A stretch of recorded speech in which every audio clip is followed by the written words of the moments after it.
L'histoire est-elle une matière morte? Dans la vidéo d'aujourd'hui, je vais essayer d'organiser mon propos pour m'attaquer à 2 ou 3 éléments que j'entends parfois, voire même souvent, et qu'il me semble intéressant d'interroger. Peut-être avez-vous déjà pensé ou entendu le discours qui consiste à expliquer que l'histoire c'est facile, qu'il n'y a qu'à connaître par cœur et ça roule. Tout ceci me laisse pour le moins dubitative. Alors oui, certains répondront probablement du tac au tac Marignan quand on leur dira 1515, ou seront capables de placer que le règne personnel de Louis XIV dure de 1661 à 1715, mais au fond, est-ce que cela a un réel intérêt, si ce n'est celui de vous faire gagner quelques points au Trivial Pursuit si vous y jouez. Connaître par cœur la date de la bataille de Marignan ne vous avance en rien sur la compréhension de cette dernière. Qui la mène, contre qui, pour quelles raisons, quelles sont les conséquences de cette bataille, etc. Et c'est en soi que souvent on se heurte aux échecs en contrôle d'histoire, parce que finalement être capable de sortir une date c'est bien, comprendre un événement c'est plutôt ça le cœur de l'histoire. Alors comprenez-moi bien, connaître les dates et le vocabulaire c'est nécessaire, parce que ce sont les bases comme les fondations d'une maison. On monte pas le toit d'une maison sans les murs. Et bien là c'est pareil, si on ne sait pas définir de quoi on parle et quand ça se passe, l'édifice risque fort de s'écrouler très vite. On va prendre un exemple bien précis issu du programme de 5e. Christophe Colomb découvre l'Amérique en 1492. Bon déjà corrigeons, Christophe Colomb atteint les Antilles en 1492. Savoir ça c'est un début. Savoir dire qu'en fait, Christophe Colomb atteint une terre qu'il ne visait pas à la base puisqu'il comptait atteindre les Indes, c'est un deuxième niveau et c'est déjà plus intéressant. Savoir me dire que c'est un changement majeur parce que c'est la rencontre de deux mondes qui ignoraient réciproquement leur existence jusque-là, c'est une belle compréhension des choses.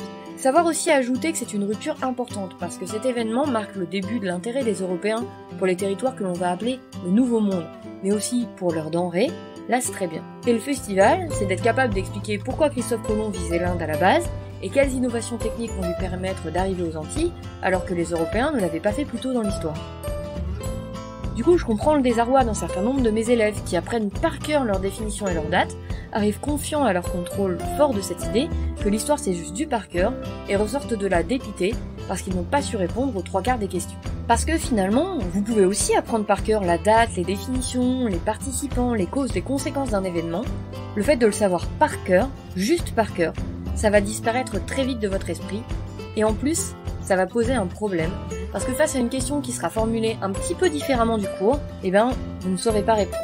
Les choses font plus de sens quand on les comprend, quand on se les approprie, quand on peut les expliquer avec ses propres mots. Si j'ai pris un peu de temps pour réexpliquer ça, c'est pour rebondir sur une autre remarque que j'entends très souvent. L'histoire c'est facile, ça ne change pas. Sous-entendu, l'histoire c'est une matière morte. Alors on va laisser de côté tout ce qui relève des changements de programme qui font que certains chapitres évoluent en fonction des réformes, pour s'intéresser plus à la recherche historique et à comment on fait la matière histoire. L'histoire, à la base, ce sont des sources, des documents qui viennent de la période que l'on étudie et qui peuvent prendre plusieurs formes. Des textes, des images, des sons, de l'architecture, des restes archéologiques, voire des productions audiovisuelles pour l'histoire contemporaine récente, etc., etc. Pour comprendre certaines périodes, on a peu de sources, peu d'éléments qui nous restent parce que la période historique est éloignée et que beaucoup de choses ont été détruites plus ou moins volontairement. On est aussi parfois face à des difficultés spécifiques. Par exemple, le peuple celte n'a pas produit d'écrits. Donc les seuls écrits que l'on a concernant les Celtes ont été écrits par des gens qui n'étaient pas des Celtes, voire même qui étaient leurs ennemis. Quand Jules César décrit les Gaulois dans la guerre des Gaules, il décrit ses ennemis du moment. Dans quelle mesure est-ce qu'il est objectif ? Est-ce qu'il les améliore pour se rendre encore plus glorieux de les avoir vaincus ? Est-ce qu'il les diminue pour valoriser la puissance de Rome ? Toutes ces questions-là, l'historien doit se les poser. Parfois, on découvre aussi une nouvelle source, et là, c'est notre compréhension d'une période qui est bousculée. Ce que l'on croyait savoir ou avoir compris change. Et puis, l'on hérite aussi des travaux qui ont été faits avant nous et des représentations qui vont avec. Exemple typique, prenez dans la rue une dizaine de personnes et posez-leur la question de comment ils se représentent le Moyen-Âge. Vous risquez vite d'avoir le bingo violent, manque d'hygiène, sombre, qui est un pur héritage de la vision qu'avaient les intellectuels de la Renaissance vis-à-vis du Moyen-Âge. La Renaissance, c'est la période qui suit le Moyen-Âge. Pour se valoriser, ils ont dévalorisé la période qui les précédait. Tiens d'ailleurs, pour briller au Trivial Pursuit, l'époque où en France l'hygiène, telle qu'on la conçoit actuellement au XXIe siècle, était la moins respectée, c'est la période du Grand Siècle, soit le XVIIe siècle, où l'on se noyait sous le parfum pour sentir bon sans se laver, soit la période de la cour de Louis XIV pour boucler avec le début de mon propos. Bref, pour revenir à ce que je disais, on n'est pas à l'abri d'une nouvelle source, qui va changer notre vision de certaines périodes de l'histoire, ou d'une nouvelle manière de l'étudier qui va changer notre manière de voir les choses. Parce qu'un événement ou une période historique, ça peut s'étudier sous plein d'angles différents. Prenons la période de la Première Guerre mondiale de 1914 à 1918. On peut en parler sous l'angle des batailles d'un point de vue strictement militaire, étudier les mouvements de troupes, l'armement, les généraux. Ou alors on peut en parler sous l'angle de la vie quotidienne des soldats, de leurs difficultés, les mutineries, la fraternité des mobilisés, les conséquences physiques et psychologiques pour ceux qui sont revenus de la guerre. On peut aussi en faire une histoire des femmes en s'intéressant à leur rôle et à la relative liberté qu'elles vont acquérir à ce moment-là. On peut en faire aussi une histoire des soldats coloniaux, appelés à venir se battre en métropole, qui découvrent une autre réalité et qui se retrouvent au contact de soldats de métropole qui vont découvrir aussi les personnes issues des colonies.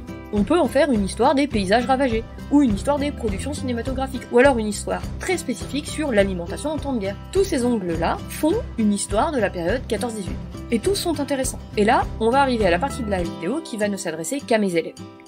Désormais, au moins en 5e et en 4e, je vous donnerai en fin de chapitre un document à coller que j'appellerai le point historio, pour développer votre culture historiographique. Ce document va synthétiser les sources dont disposent les historiens sur le chapitre que l'on viendra d'étudier et les limites auxquelles on se heurte. Par exemple, savoir que quand on fait l'histoire des paysans au Moyen-Âge, on fait une histoire de gens qui n'ont pas laissé d'écrit sur leur situation, donc pas de témoignage direct. Et dans les contrôles, vous aurez une ou deux questions sur le point historio qui compteront uniquement comme des bonus. Alors qu'on s'entende bien, réviser le point historio, ça n'est absolument pas prioritaire, mais ça peut vous permettre, une fois que vous avez bien compris le chapitre, de gagner au maximum 2 points sur votre contrôle. Pour synthétiser, le but de tout le chapitre, c'est de comprendre l'histoire d'une période donnée. Et le but du point historio, ce sera de comprendre comment on a réussi à faire l'histoire de la période que l'on viendra d'étudier.